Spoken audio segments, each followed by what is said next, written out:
കഴിഞ്ഞ ദിവസം നെയ്യാറ്റിൻകരയിൽ ഗോപൻ എന്ന് പറയുന്ന ഒരു മധ്യവയസ്കനെ കാണാനില്ല. കാണാനില്ലാത്തപ്പോൾ സ്വാഭാവികമായിട്ട് അവിടെയുള്ള നാട്ടുകാരും പ്രദേശവാസികളൊക്കെ അന്വേഷിക്കാൻ തുടങ്ങി. അപ്പോൾ ആ അന്വേഷിക്കാൻ തുടങ്ങിയ സമയത്ത് കുറേ ആളുകളൊക്കെ, ആ പ്രദേശത്തുള്ള ആളുകളൊക്കെ കൂടി ചേർന്ന് മീഡിയകളൊക്കെ വിളിച്ചു ചേർത്ത് ആ സമയത്താണ് തൻ്റെ അച്ഛൻ സമാധിയായി എന്ന് പറഞ്ഞുകൊണ്ട് ആ കുടുംബ രംഗത്ത് വരുന്നൊരു കാഴ്ച.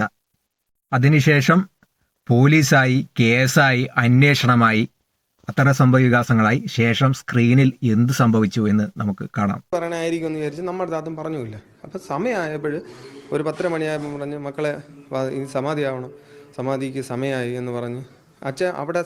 അപ്പം 3 ദിവസം മുന്നേ അമ്മയടുത്ത് പറഞ്ഞു ഞാനിങ്ങനെ സമാധിയാവണം. ഒരു മനുഷ്യന് നേരത്തെ ഞാൻ നാളെ മരിക്കുമെന്ന് വളരെ കൃത്യമായിട്ടുള്ള മുന്നറിയിപ്പ് കുടുംബത്തിന് നൽകുകയാണ്. എന്നിട്ട് ബാക്കി പറയും. അപ്പോൾ അലാറം വെച്ചതുപോലെ മക്കളെ സമാധിക്ക് സമയമായത് അതുകൊണ്ട് എല്ലാവരും ഞാൻ ഇതാ മരിക്കാൻ പോവാണ് എന്നൊക്കെ പറഞ്ഞാൽ ആത്മഹത്യ ചെയ്യുന്ന സമയത്തൊക്കെ നമ്മൾ ഈ രീതിയിലൊക്കെ മുന്നറിയിപ്പ് നൽകും. അപ്പോൾ അങ്ങനെയൊക്കെ കൃത്യമായിട്ടുള്ള ഇതൊക്കെ നൽകി ഞാൻ മരിക്കാൻ പോവാണ്, അതുകൊണ്ട് മക്കളൊക്കെ നേരത്തെ കാലത്തെ വരണം എന്ന. കല്യാണത്തിന് നമ്മൾ സാധാരണ സൽക്കാരം, അതേപോലെ തന്നെ മറ്റു പരിപാടികളൊക്കെ നമ്മൾ ആളുകളെ ക്ഷണിക്കാറുണ്ട്. അതേപോലെ അച്ഛൻ മക്കളെ മരണത്തിന് വേണ്ടി ക്ഷണിച്ച ഒരു കേരളത്തിലെ അപൂർവമായ ഒരു കാഴ്ച. ഇനി ബാക്കി പറയും. 5 വർഷത്തിന് മുമ്പ് അച്ഛൻ അവിടെ ഇപ്പം ഇരിക്കുന്ന സ്ഥലത്ത് ഋഷിപീഠമാണ്. ആ ഒരു പായലൊക്കെ പിടിച്ച് കിടക്കുന്ന സ്ഥലം കണ്ട. ഞാൻ കുറച്ച് മാത്രമേ കിട്ടിയെടുത്തുള്ളൂ. അപ്പം ആ ഋഷിപീഠത്തിൻ്റെ അച്ഛൻ ധ്യാനിക്കാൻ പോകുന്ന സമയമാണ്. ആ പേരാലിൻ്റെ അടുത്ത് ധ്യാനിക്കാൻ പോകുന്ന സ്ഥലത്ത് അപ്പം അവിടെ ചെന്ന് അച്ഛൻ, അതായത് ഈ 5 വർഷത്തിന് മുമ്പ് ഇത് ചെയ്തു, ഇതെല്ലാം ചെയ്ത് പൂർത്തിയാക്കി എല്ലാം കഴിഞ്ഞതിന് ശേഷം പിന്നെ അച്ഛൻ മയിലാടിയിൽ നിന്ന് 5 വർഷത്തിന് മുമ്പ് ഈ മയിലാടി കന്യാകുമാരി മയിലാടി ഈ വിഗ്രഹങ്ങളൊക്കെ ചെയ്യുന്ന സ്ഥലത്ത് ഇന്ന് ദിളക്കല്ല്, അതായത് ഉയരെ ഇടാനുള്ള ദിളക്കല്ലും അച്ഛൻ കൊണ്ടുവന്ന്, അതുപോലെ ഇരിക്കാനുള്ള പത്മപീഠം ഇതിനു മുമ്പേ നേരത്തെ കൊണ്ടുവച്ചു. സമാധി ഞാൻ ആവും എന്നുള്ള രീതിയിൽ കൊണ്ടുവച്ചു. അച്ഛന് ഭയങ്കര ധ്യാനമാണ്, അവിടെ ഇരുന്നാണ് ധ്യാനിക്കുന്നത്. അപ്പോൾ ഇതെല്ലാം കൊണ്ടുവച്ച് സമയമായപ്പോൾ എൻ്റെ അടുത്ത് ഒരു 10 ആകുമ്പോൾ ചെന്നിരുന്നു, മക്കളെ ഞാൻ സമാധിയാവുകയാണ്, എൻ്റെ ചടങ്ങുകൾ ഇന്ന രീതിയിൽ ചെയ്യണം.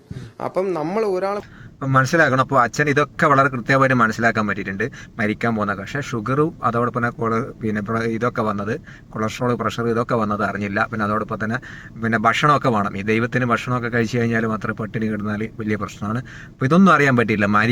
മരണമൊക്കെ കൃത്യമായിട്ട് അറിയാൻ പറ്റിയിട്ടെങ്കിലും ഈ ഷുഗർ, പ്രഷർ, കൊളസ്ട്രോൾ അത്തരം അസുഖങ്ങൾ വരുന്നൊന്നും ദൈവത്തിന് അറിയാൻ പറ്റില്ല. അതിന് ഡോക്ടേഴ്സ് തന്നെ വേണം. ബാക്കിയുള്ള കാര്യങ്ങളൊക്കെ അറിയും.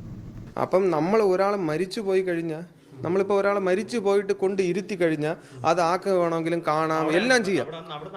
അവിടെ ചെന്നിരുന്ന് അപ്പം നമ്മളിപ്പോൾ ഒരാളിപ്പം വീട്ടിനകത്ത് വെച്ച് മരിക്കുകയാണ്. വീട്ടിനകത്ത് വെച്ച് മരിച്ചു കഴിഞ്ഞാൽ നമുക്ക് സമാധി നമുക്ക് കൊണ്ടിരുത്തി അത് ആക്ക് വേണം തൊടാം, പെണ്ണുങ്ങൾക്ക് തൊടാം, ആക്ക് വേണം കാണാൻ, എല്ലാം ചെയ്യാം. പക്ഷേ ജീവൽ സമാധിയായ സ്ഥലം, അപ്പം ജീവൽ സമാധിയായാണ്. അപ്പോൾ ജീവൽ സമാധി ആയതുകൊണ്ട് എൻ്റെ അച്ഛൻ പറഞ്ഞു ഞാൻ ജീവൽ സമാധിയാണ്.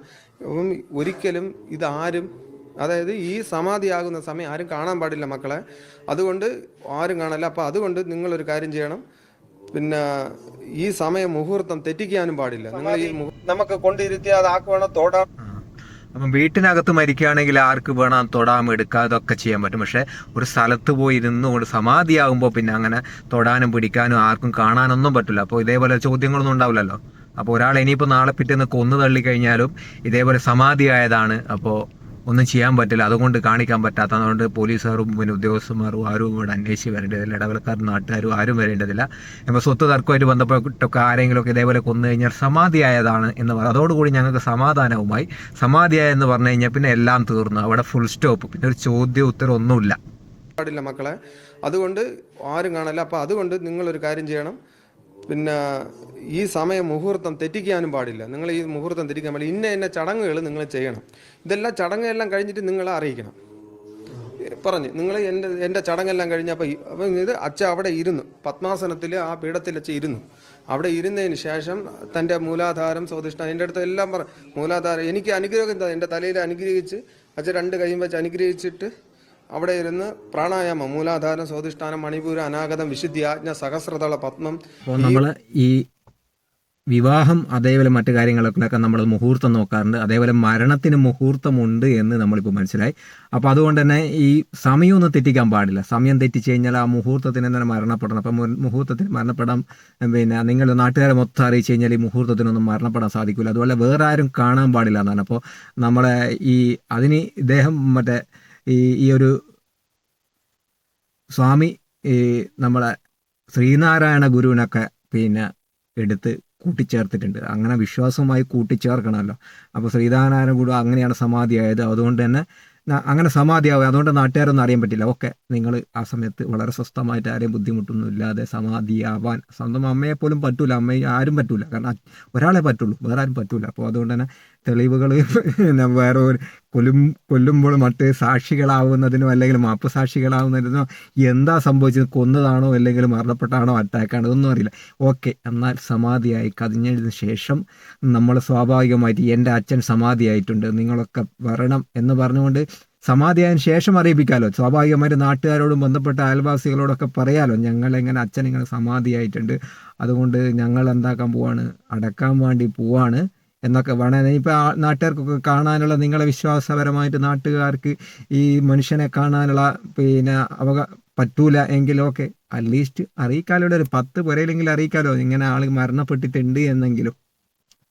അപ്പോൾ ഇവർക്ക് വേണ്ടിയിട്ട് ന്യായീകരിച്ച് ഇറങ്ങുന്ന ന്യായീകരണ തൊഴിലാളികൾ സംഖ്യകൾ അങ്ങനെയാണ്, എവിടെയും മുതലെടുക്കുക, കലക്ക് വെള്ളത്തിൽ മീൻ പിടിക്കുക എന്നതിനപ്പുറത്ത് വേറൊരു ലക്ഷ്യവും ഈ സംഘപരിവാരത്തിന് RSSന് ഇല്ല എന്നതിൻ്റെ ഏറ്റവും വലിയ തെളിവുകളാണ് നമ്മൾ കഴിഞ്ഞ ദിവസം ഇത് നമ്മുടെ പരിഷ്കൃത സമൂഹം എന്നൊക്കെ പറയുന്ന വിദ്യാഭ്യാസപരമായിട്ട് അങ്ങേയറ്റം ഉന്നമത്തിന് നിൽക്കുന്ന, അതോടൊപ്പം തന്നെ സാക്ഷര കേരളം എന്നൊക്കെ പറയുമ്പോൾ നമ്മളെ അന്ധവിശ്വാസങ്ങളും അനാചാരങ്ങളും, അത്തരം അന്ധവിശ്വാസത്തിൻ്റെ അനാചാരത്തിൻ്റെയും പേരുകൾ ആളുകളെ തല്ലിക്കൊല്ലുകയും ബലി കൊടുക്കുകയും ചെയ്യുന്ന വളരെ അപരിഷ്കൃതമായ കാര്യങ്ങളൊക്കെ ഉത്തരേന്ത്യൻ സംസ്ഥാനങ്ങളിൽ നടക്കുമ്പോൾ നമ്മളെ കേരളത്തിൽ അത്തരത്തിലുള്ള സംഭവവികാസങ്ങൾ നടക്കുന്നില്ല എന്നൊക്കെ പറയുമ്പോഴും അത്തരം സംഭവവികാസങ്ങൾ നടക്കാനുള്ള സാഹചര്യം ഉണ്ടാക്കി കൊടുക്കുന്ന, അത്തരം സംഭവവികാസങ്ങൾ നടക്കുമ്പോൾ അവർക്ക് വേണ്ടി എല്ലാവിധ ഓശാനകളും പാടുന്ന, അതിൻ്റെ പേരിൽ ദൈവത്തിൻ്റെ പേരിൽ ഹിന്ദു സമൂഹം ഒന്നാണ് എന്നൊക്കെ പറഞ്ഞുകൊണ്ട് അതിനിടയിൽ മുദ്രാവാക്യമൊക്കെ വിളിക്കുന്നുണ്ട്. അത്തരത്തിലുള്ള സാഹചര്യം ഉണ്ടാക്കി കൊടുക്കുന്ന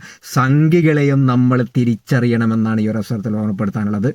കുറേ ആളുകൾക്ക് ഇനിയും തിരിയാൻ ബാക്കി സ്വത്ത് തർക്കം ഇതേപോലെ വിഷയങ്ങളൊക്കെ ഉണ്ടാകുമ്പോൾ ഈ സംഖ്യകളെ കൂടെ അങ്ങ് നിൽക്കും. എന്നിട്ട് ഇവർ സമാധിയായതാണ് എന്നൊക്കെ പറഞ്ഞത് തല്ലിക്കൊന്ന് ഇതേപോലെ അലക്കുകല്ല് എവിടെയൊക്കെ ഉണ്ടാക്കുന്ന അലക്കുകല്ലിന് പകരം മറ്റൊരു അലക്കുകല്ല് ഉണ്ടാക്കിയിട്ട് അതിനകത്ത് കുഴിച്ചു മൂടിയതിന് ശേഷം ഇല്ല ഇരുത്തിയിട്ട് അലക്കുകല്ല് ഉണ്ടാക്കിയതിന് ശേഷം സമാധി എന്ന് പറഞ്ഞു കഴിഞ്ഞാൽ അവർക്കും സമാധാനമാവും, നാട്ടുകാർ അതൊക്കെ കേട്ട് സമാധാനം ഉണ്ടാവേണ്ടതുണ്ട്.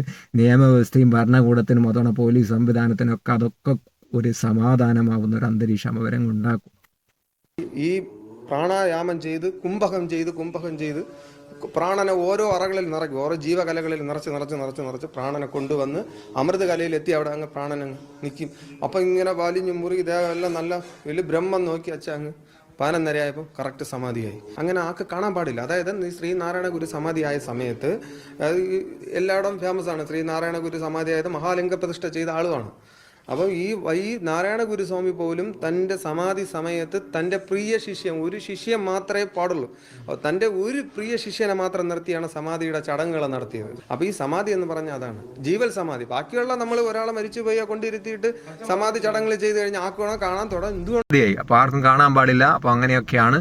അപ്പോൾ ഇങ്ങനെ കുറേ കാര്യങ്ങളൊക്കെ പറഞ്ഞ് അങ്ങനെ ലാസ്റ്റ് തലച്ചോറ് വരെ എത്തി, അവിടെ വെച്ചിട്ട് അങ്ങ് അവസാനിച്ചു.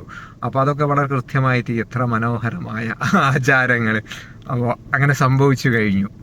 ഇനി അടുത്ത പറയാം, ഇനി ഇതുമായി ബന്ധപ്പെട്ടുകൊണ്ട് കുറേ ക്ഷേത്രങ്ങൾ ഉണ്ടാക്കണം, അതുമായി ബന്ധപ്പെട്ട് കുറേ ആളുകൾ എന്താക്കണം, അവിടുന്ന് പിന്നെ ഇതുമായി ബന്ധപ്പെട്ടുകൊണ്ട് ദുരുപയോഗം ചെയ്യണം. ഇപ്പം മുസ്ലിം സമുദായത്തിലായാലും ഇതൊക്കെ തന്നെയാണ് നടക്കാൻ പോകുന്നത്. ഇപ്പോൾ ആരെങ്കിലുമൊക്കെ ഇതേ രീതിയിൽ ആരെങ്കിലുമൊക്കെ ഇത്തരത്തിൽ മരണപ്പെട്ട് കഴിഞ്ഞാൽ ഇതൊക്കെ പേര് പറഞ്ഞു കഴിഞ്ഞാൽ ഇങ്ങനെ സമാധിയായി എന്നൊക്കെ പറഞ്ഞുകൊണ്ട് അത്തരത്തിൽ എന്തൊക്കെ ചെയ്തു കഴിഞ്ഞാൽ അവർക്കും നാളെ ഇതൊക്കെ മുസ്ലിം സമുദായത്തിൽ അനുവദിച്ചു കൊടുത്ത എല്ലാ ആളുകൾക്കും അനുവദിച്ചു കൊടുത്തു കഴിഞ്ഞാൽ ക്രിസ്തീയ സമുദായത്തിൽ ഇതേപോലെ സമാധി പോലെ ബന്ധപ്പെട്ട് വേറെന്തെങ്കിലും ഉണ്ടാക്കാൻ പറ്റും. അതേപോലെ തന്നെ മുസ്ലിം സമൂഹത്തിൽ അങ്ങനെയൊക്കെ വേണമെങ്കിൽ ഈ ദുരുദ്ദേശമുള്ള ആളുകൾക്ക് അങ്ങനെയൊക്കെ ഉണ്ടാക്കാൻ പറ്റും. ഇവർക്കൊക്കെ ആ വിശ്വാസവുമായി ബന്ധപ്പെട്ടുകൊണ്ടുള്ള ഒരു സംഗതിയാണെന്ന് പറഞ്ഞു കഴിഞ്ഞാൽ ഒരാളെ കൊന്നു തള്ളി കുഴിച്ചിടാൻ എന്താണ് സമൂഹത്തിൽ ബുദ്ധിമുട്ട്? ഒരു പ്ലാനിങ് ആവശ്യമില്ല, സമാധിയാക്കിയാൽ മതി. എന്നാൽ പിന്നെ എല്ലാ കാര്യങ്ങളും എളുപ്പത്തിൽ നേടിയെടുക്കാൻ പറ്റും. ഷുഗറിന്റെ ഗുളികയും കഴിച്ചിട്ട് നടന്നുപോയി അവിടെ ഒരാൾ നടന്നുപോയി ജീവനോടെ പോയി ഇരുന്നാൽ അത് മൂടുന്നത് തെറ്റോ ശരിയോ അത് മാത്രം നമ്മൾ അന്വേഷിച്ചാൽ മതി. നടന്നുപോയിട്ട് അവിടെ പോയി ഒരാളെ മരണം, എൻ്റെ പല സുഹൃത്ത് പറഞ്ഞതുപോലെ ഒരാളെ മരണം നിശ്ചയിക്കാൻ പറ്റും ഒരാൾക്ക്. എൻ്റെ മരണം എനിക്ക് നിശ്ചയിക്കാൻ പറ്റും എപ്പോഴാണെന്നുള്ളത്. പിന്നെ നടന്നുപോയി അവിടെ പോയി ഇരിക്കുക എന്ന് പറഞ്ഞാൽ അത് സ്ലാബിട്ട് മുന്നേ കൊലപാതകമാണ്. അതാണ് എൻ്റെ സത്യം. കൃത്യമായിട്ട് തുറന്ന് പോസ്റ്റ്മോർട്ടം ചെയ്യുമ്പോൾ ഇനിയിപ്പോൾ സംശയം എന്ന് വെച്ചാൽ ഇതിനകത്ത് ആളുണ്ടോ ഇല്ലയോ, അതാണ് നമ്മുടെ സംശയം. മിസ്സിംഗ് ആണ്, ഇനി വേറെ എന്തെങ്കിലും ആൾ മിസ്സിങ്, 3 ദിവസം കൊണ്ട് ആൾ മിസ്സിങ്. ഭാര്യയും പറഞ്ഞു, മോനും പറഞ്ഞു, കണ്ണു കണ്ടോടെ അച്ഛൻ വെളിയിറങ്ങാൻ പറ്റില്ല എന്ന്. അയാൾ എങ്ങനെ നടന്നു വന്നു ഇവിടെ എന്ന് എനിക്ക് സംശയമുണ്ട്. സംസാരിച്ചപ്പോൾ എന്നോട് പറഞ്ഞത് അച്ഛൻ ഇവിടെ നിന്ന് അവിടെ പോയി സമാധി ആവണമെന്ന് പറഞ്ഞ് അദ്ദേഹം ഒരു കുറച്ചു കാലമായി സുഖമില്ലാത്ത അവസ്ഥയിലായിരുന്നു. വലുതായിട്ട് പുറത്തോട്ടൊന്നും ഇറങ്ങാറില്ല. എങ്കിലും ഇതുപോലൊരു തുറന്ന സ്ഥലത്ത് നടന്ന ഈ കാര്യങ്ങളൊന്നും നാട്ടുകാരോ അയൽവാസികളോ അതൊന്നും കാണൂല. കാരണം പട്ടാപ്പകല് സമാധിയാകുമ്പോ പിന്നെ ആളുകൾ കണ്ണൊക്കെ പൊട്ടിപ്പോ ആരൊന്നും കാണൂല. അപ്പൊ അച്ഛനും സമാധിയാകുമ്പോ ഈ മകന് മാത്രമേ കാണാൻ പറ്റൂ. അപ്പം പട്ടാപ്പകൽ ഇത്തരത്തിൽ സംഭവം നടന്നപ്പോൾ ഒരു മനുഷ്യനും ഇത് കാണൂല. കാരണം ദൈവമാണല്ലോ, ദൈവത്തെ കാണാൻ ആർക്കാണ് സാധിക്കുക? അപ്പോൾ അത്രയും കാലം ദൈവം അതിലെ നടന്നു പോയതും വീട്ടിൽ സുഖമില്ലാതെ കിടന്നതും പുറത്തിറങ്ങാതെ പ്രയാസത്തിലായതൊക്കെ ചില ആളുകൾ പറയുന്നുണ്ട്. എന്തായാലും ആ ദൈവത്തിന് സ്വന്തം അസുഖം മാത്രം മാറ്റാൻ പറ്റിയില്ല, മരിക്കാനും ബാക്കിയുള്ള കാര്യങ്ങളൊക്കെ വളരെ കൃത്യമായിട്ട് ചെയ്യാൻ പറ്റി. എന്തൊരു എന്താ പറയുക, സ്പെഷ്യലൈസ്ഡ് ദൈവമാണ്. എല്ലാ കാര്യങ്ങളും ചെയ്യാൻ പറ്റില്ല. അതായത് ചിലപ്പോൾ സാധാരണ നമ്മൾ ജനറൽ മെഡിസിന് അതോടൊപ്പം തന്നെ ഈ സ്പെഷ്യലിസ്റ്റ് എന്നൊക്കെ പറയില്ല, അതേപോലെ ഈ സമാധിയാകുന്ന കാര്യത്തിൽ മാത്രമാണ് ഇദ്ദേഹം സ്പെഷ്യലിസ്റ്റ്. അസുഖങ്ങളും മറ്റു കാര്യങ്ങളൊക്കെ വന്നു കഴിഞ്ഞാൽ അത് നോക്കാൻ നമ്മുടെ നാട്ടിലെ ഡോക്ടർമാർ തന്നെ വേണം. ോടെ സമാധി മണ്ഡപം എന്ന പേരിൽ കെട്ടിയ കല്ലറ ശനിയാഴ്ച വൈകിട്ടോടെ പോലീസ് സീൽ ചെയ്തു. ബന്ധുക്കൾ പരാതി നൽകാത്ത സാഹചര്യത്തിൽ സ്വാമിയെ കാണാനിരുന്ന അയൽവാസിയുടെ പരാതിയിൽ പോലീസ് കേസെടുത്തു. ഇതിന്റെ അടിസ്ഥാനത്തിൽ കല്ലറ പൊളിച്ച് മൃതദേഹം പുറത്തെടുത്ത് പരിശോധിക്കാനും തീരുമാനിച്ചു. ഇതിനായി ജില്ലാ കളക്ടറുടെ അനുമതി തേടി. അനുമതി കിട്ടിയതോടെ അടുത്ത നടപടികളിലേക്ക് പോലീസ് കടന്നു. അങ്ങനെ ഇന്ന് തിങ്കളാഴ്ച പോലീസ് സംഘം സ്ഥലത്തെത്തി.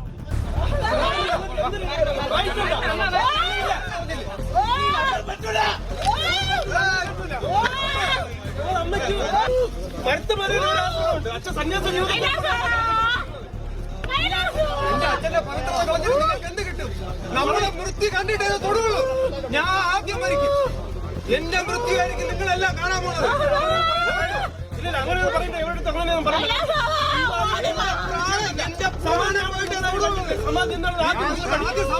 നിങ്ങളെല്ലാം പഠിച്ചിട്ട് ആദ്യം ഈ മുസ്ലിം തീവ്രവാദികളാണ് സത്യ തീവ്രവാദികളാണ്. അവരാണ് ഏറ്റവും കൂടുതൽ പ്രശ്നത്തിലുണ്ടാക്കുന്നത്. എന്റെ പ്രാണനെ ഹത്യ ചെയ്തിട്ട് നാട്ടുകാരെ വാക്യം കേട്ടുകൊണ്ട് ആരും ഇങ്ങോട്ട് വരണ്ട. കലക്ടറിൽ നിന്നൊക്കെ കൃത്യമായ ഓർഡറൊക്കെ കിട്ടിയതിന് ശേഷം പോലീസ് ഉദ്യോഗസ്ഥന്മാർ ഇത് പരിശോധിക്കാൻ വേണ്ടി വന്നപ്പോൾ അത് സമ്മതിക്കില്ല എന്ന് പറഞ്ഞുകൊണ്ട് വളരെ കൃത്യമായിട്ട് ഈ രണ്ടാളുകൾ മകനും അമ്മയും കൂടി അതോടൊപ്പം തന്നെ അനുജനും അതിനിടയിൽ ഈ സ്ഥിരം പല്ലവി ആവർത്തിക്കുന്നത് പോലെ അവിടെയും മുസ്ലിങ്ങൾ തിരികെ കയറ്റുന്ന ഒരു ശ്രമമാണ് നമുക്ക് കാണാൻ സാധിക്കുന്നത്. നേരത്തെ കണ്ട ആ സ്ത്രീയും അതോടൊപ്പം തന്നെ ആ നാട്ടുകാരൊക്കെ മുസ്ലിങ്ങളാണല്ലോ. അത് കണ്ടാൽ മുസ്ലിങ്ങളാണെന്ന് സംഘികൾ പറയും. അപ്പോൾ ജിഹാദികൾ സംഘികൾ അപ്പോൾ അതും മുതലെടുക്കാൻ വേണ്ടി ശ്രമിച്ചു. മുസ്ലിങ്ങൾ എല്ലാത്തിനും പുട്ടിന് തേങ്ങ ഇടുന്നത് പോലെ എല്ലാത്തിനും എന്ത് വിഷയം ഉണ്ടായി കഴിഞ്ഞാൽ അതിനിടയിൽ മുസ്ലിങ്ങൾ. അപ്പോൾ ഈ മനുഷ്യനെ കൊന്നു തള്ളിയതാണോ അല്ലെങ്കിൽ വേറെന്തെങ്കിലുമൊക്കെ ചെയ്ത് ഗൂഢാലോചന നടത്തി ചെയ്തതാണോ വേറെന്തെങ്കിലും സംഭവിച്ചാണോ എന്നോ അറിയാൻ ഇവിടെ പോലീസ് ഉദ്യോഗസ്ഥന്മാരൊന്നും വരേണ്ടതില്ല. കൃത്യമായി കോടതിയിൽ നിന്ന് കലക്ടർ ഓർഡറൊക്കെ എടുത്തതിന് ശേഷമാണ് വന്നത്. ഇതൊക്കെ ഓർഡറൊക്കെ എടുക്കേണ്ടി വന്നതന്നെ ആവശ്യമുണ്ടോ, പരിഷ്കൃത സമൂഹത്തിൽ ആവശ്യമുണ്ടോ എന്ന് നമ്മൾ സംശയിക്കേണ്ടിയിരിക്കുന്നു. എന്തായാലും ഇത്രയും നിയമത്തെ, നീതിന്യായ വ്യവസ്ഥയെ വെല്ലുവിളിക്കുന്ന ഒരു കുടുംബാംഗങ്ങളെയാണ് നമുക്ക് കാണാൻ സാധിക്കുന്നത്. വളരെ ദൗർഭാഗ്യം എന്ന് പറഞ്ഞാൽ പോലീസുകാരൊക്കെ മടങ്ങിപ്പോയ ഒരു കാഴ്ചയുമാണ് നമുക്കിവിടെ കാണാൻ സാധിക്കുന്നത്. ഇത് സത്യത്തിൽ കൃത്യമായി ആ കലക്ടറുടെ ഓർഡറോട് കൂടിയിട്ട് തന്നെ അത് എന്താണ് സംഭവിച്ചത് എന്ന് അവിടെ നടക്കേണ്ടതായിരുന്നു. പക്ഷെ അതൊന്നും നടന്നിട്ടില്ല. അതിപ്പം അതിൻ്റെ നിയമ തടസ്സങ്ങളോ ബാക്കിയുള്ള കാര്യങ്ങളോ എന്താണെന്ന് നമുക്കറിയില്ല. എന്തായാലും ഇത്തരം കാര്യങ്ങളൊക്കെയാണ് ഇവിടെ സംഭവിച്ചിരിക്കുന്നത്. അതിനുശേഷം സ്ക്രീനിൽ സംഘികൾ അവിടെയും മുസ്ലിം വിരുദ്ധത പറയുവാനും ഹിന്ദു സമൂഹത്തിനെ വെച്ചുകൊണ്ട് മുതലാക്കാനുള്ള ശ്രമവും നടത്തിയിട്ടുണ്ട്. ആ കാഴ്ചയെ നമുക്ക് കണ്ടുനോക്കാം. വീടാണ് അയാള് 30 വർഷത്തിന് മുമ്പേ ഒരു ചുമട്ട് തൊഴിലാളിയായിരുന്നപ്പോ എനിക്ക് ബന്ധമുണ്ട്. എനിക്ക് ആ വീട് ബന്ധമുണ്ട്. ഞാൻ സംസാരിക്കാം. അല്ല, ഞങ്ങൾ വിചാരിച്ചാൽ ആൾ കൂടും കൊട്ടെന്ന്. സാർ വീണ്ടും കുഴഞ്ഞ് സംസാരിക്കില്ല. ആദ്യം സാർ ഡിസിഷൻ എടുക്കണം. ആ പാവപ്പെട്ട സ്ത്രീക്ക് ഒരു നോട്ടീസ് കൊടുക്കാൻ തയ്യാറാണോ? നോട്ടീസ് തടസ്സമില്ല സാർ. ചെയ്തിട്ട് അത് കഴിഞ്ഞിട്ട് പെട്ടെന്ന് ഒരു ആക്ഷനിലേക്ക് സാർ പോകരുത്. പോയാൽ ഇവിടെ ക്രമസമാധാന പ്രശ്നം ഉണ്ടാകും. എല്ലാ ചടങ്ങുകളും നടത്തിയാണ് ഈ സമാധി ഇരുത്തിയിരിക്കുന്നത്. അത് കുത്തിപ്പൊളിച്ചെടുക്കാൻ ഒരു ഭാഗം ആളുകളുടെ ശ്രമം അത് ശരിയല്ല. നോട്ടീസ് കൊടുക്കണമെന്നാണ് നമ്മുടെ ആവശ്യം. അത് പോലീസിന്റെ ഉയർന്ന ഉദ്യോഗസ്ഥരും ആർഡിയോടും പറഞ്ഞിട്ടുണ്ട്. ഇവിടെ വർഷങ്ങൾ കൊണ്ട് സംഘർഷമുള്ള ഒരു സ്ഥലമാണ്. ബഹളമായതോടെ കല്ലറ പൊളിക്കൽ തൽക്കാലത്തേക്ക് നിർത്തിവെച്ചു. ബന്ധുക്കളുടെ ഭാഗം കൂടി കേൾക്കുമെന്ന് സബ് കളക്ടർ നിർദ്ദേശിച്ചതിന്റെ അടിസ്ഥാനത്തിലായിരുന്നു നടപടി. 30 വർഷമായിട്ട് പരിചയമുണ്ട് പോലും ആ കുടുംബത്തെ. അതുകൊണ്ട് തന്നെ ഇവിടെ ക്രമസമാധാന പ്രശ്നമുണ്ടാകും. അവർക്ക് നിങ്ങൾ ആ അമ്മയ്ക്ക് നോട്ടീസ് കൊടുക്കുക, അതിനുശേഷം നടപടി എടുക്കാൻ പറ്റും. ഇവിടെ ക്രമസമാധാന പ്രശ്നം ഉണ്ടാവും എന്നൊക്കെ പറഞ്ഞുകൊണ്ട് പോലീസ് ഉദ്യോഗസ്ഥരും ബാക്കിയുള്ള ആളുകളെ കലക്ടറെയൊക്കെ ഭീഷണിപ്പെടുത്തുന്ന ഒരു സ്വരമാണ് നമുക്ക് കാണാൻ സാധിക്കുന്നത്. ക്രമസമാധാന പ്രശ്നം ഇയാൾക്ക് ഉണ്ടാക്കാനുള്ള കഴിവ്, അവിടെ അത്തരത്തെ പ്രശ്നങ്ങൾ ഉണ്ടാക്കാൻ ഇദ്ദേഹത്തിന് കഴിയുമെന്നതാണ് ഒരു താക്കീതാണ് സത്യത്തിൽ നൽകുന്നത്. ഇയാൾക്ക് ഇതിനകത്ത് എന്താണ് ബന്ധമുള്ളത് എന്ന് കൂടി അന്വേഷിക്കുന്നത്. ആ വെള്ള ഷർട്ടിട്ട ആ വ്യക്തി കൃത്യമായി പോലീസുകാരും അതോടൊപ്പം തന്നെ മറ്റ് സംവിധാനങ്ങളെ വെല്ലുവിളിക്കുന്ന രീതിയിലാണ് പറയുന്നത്. അപ്പോൾ എന്തായാലും അതിനുശേഷം മാധ്യമങ്ങൾ നമുക്ക് കാണാൻ സാധിച്ചത് അതിനുശേഷം ഈ ബാക്കിയുള്ള പ്രവർത്തനങ്ങളൊക്കെ നടത്താതെ തടസ്സപ്പെടുത്തിയതിന് ശേഷം ഇവിടെ നമ്മുടെ നാട്ടിൽ എന്തെങ്കിലും റോഡ് വികസനത്തിൻ്റെ അല്ലെങ്കിൽ വേറെന്തെങ്കിലും ഫ്ലാറ്റ് വരുന്നത് അല്ലെങ്കിൽ ടവർ വരുന്നതിനോ അല്ലെങ്കിൽ മറ്റ് ബിൽഡിങ്ങുകൾ വരുന്നതിനോ പൊതുസ്ഥലത്ത് ജനങ്ങൾക്ക് ബുദ്ധിമുട്ടാക്കുന്ന രീതിയിൽ എന്തെങ്കിലും വരുന്നതിനെതിരെയല്ല സമരം നടക്കുന്നത്. ഒരു മനുഷ്യനെ കാണാതായിട്ട് അപ്രത്യക്ഷമായിട്ട് ഹേബിയസ് കോർപ്പസ് കൊടുക്കാൻ പറ്റിയ ഒരു മനുഷ്യൻ അപ്രത്യക്ഷമായതിനെ പറ്റി നാട്ടുകാർ അന്വേഷിക്കുമ്പോഴാണ് ഇത്തരത്തിലുള്ള വാറോലകളുമായിട്ട് ചില രാഷ്ട്രീയക്കാർ സംഘപരിവാരത്തിന്റെ മുതലെടുപ്പ് നടത്താൻ വേണ്ടിയിട്ട് വരുന്ന ചില ആളുകൾ. അതുകൊണ്ടാണ് ഒന്നാണ് ഹിന്ദു സമൂഹം ഒന്നാണ് എന്നൊക്കെ പറഞ്ഞുകൊണ്ട് മുദ്രാവാക്യം വിളിച്ചത്. ആരാണ് ഹിന്ദു സമൂഹത്തെ ഇവിടെ കുറ്റം പറയുന്നത്?